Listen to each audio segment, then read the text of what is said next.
আসসালামু আলাইকুম রহমতুল্লাহ। নিশ্চয়ই আপনারা ভালো আছেন। আলহামদুলিল্লাহ আমিও ভালো আছি। তো চলে আসলাম শাহজালাল মাজারে। তো মাজারের ভিতরে কী কী আছে আপনাদেরকে দেখাবো ইনশাআল্লাহ, আপনারা আমার সাথেই থাকুন।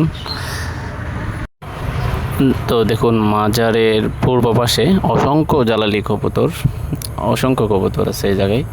অনেকেই ধান দিতেছে, বাড়ি থেকে ধান নিয়ে যায়। আসলে এই কবুতরগুলোর খাবারের অভাব নেই। দেখুন, মাজারের উত্তর দিকে কিন্তু একটা বড় একটা পুকুর রয়েছে। এই পুকুরে কিন্তু অসংখ্য গজার মাছ রয়েছে, যা বিভিন্ন জায়গা থেকে যারা আসেন এই গজার মাছগুলো কিন্তু সবার দৃষ্টি কাড়ে নেয়। অবশ্যই যারা আসবেন তারা এই মাছগুলো দেখতে ভুলবেন না ইনশাল্লাহ। যাক, সবশেষে আমরা উজু করে নিতেছি, কারণ মাজার শরীফ জিয়ারত করব এই উদ্দেশ্যে। তো আমাদের সাথেই থাকুন।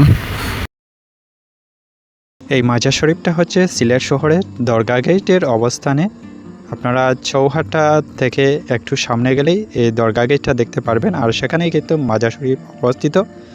আপনারা সিলেট বা দেশের অন্যান্য কোনো স্থান থেকে আসলে মাজারের এই যাই হোক, মাজারের মধ্যে ভিডিও করা নিষেধ, এই জন্যে আমরা মাজার জিয়ারতের ভিডিওটি করতে পারি নাই।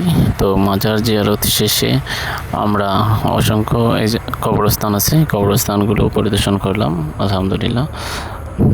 সব মিলে একটা কথা বলাই হয় নাই। আসলে সিলেট আসার উদ্দেশ্য হয়েছে আমার এক ভাইয়ের বিবাহ, শুভ বিবাহ। তো আমরা অনেকে আসছি হবিগঞ্জ, মাধবপুর, যমুনা কোম্পানি থেকে। তো আমরা বরের বাড়ি চলে গেলাম, গিয়ে যে যার মতো করে সবাই বরের সাথে ছবি উঠাচ্ছে। তো আমিও মিস করলাম না, আমিও বরের সাথে ছবি তুললাম। আর সব মিলিয়ে এই জার্নিটা অত্যন্ত ভালো ছিল। আর এই ভাইয়ের দাম্পত্য জীবন সুখের হোক এই কামনাই করি। তো আজকের মতো বিদায় নিলাম। আসসালামু আলাইকুম।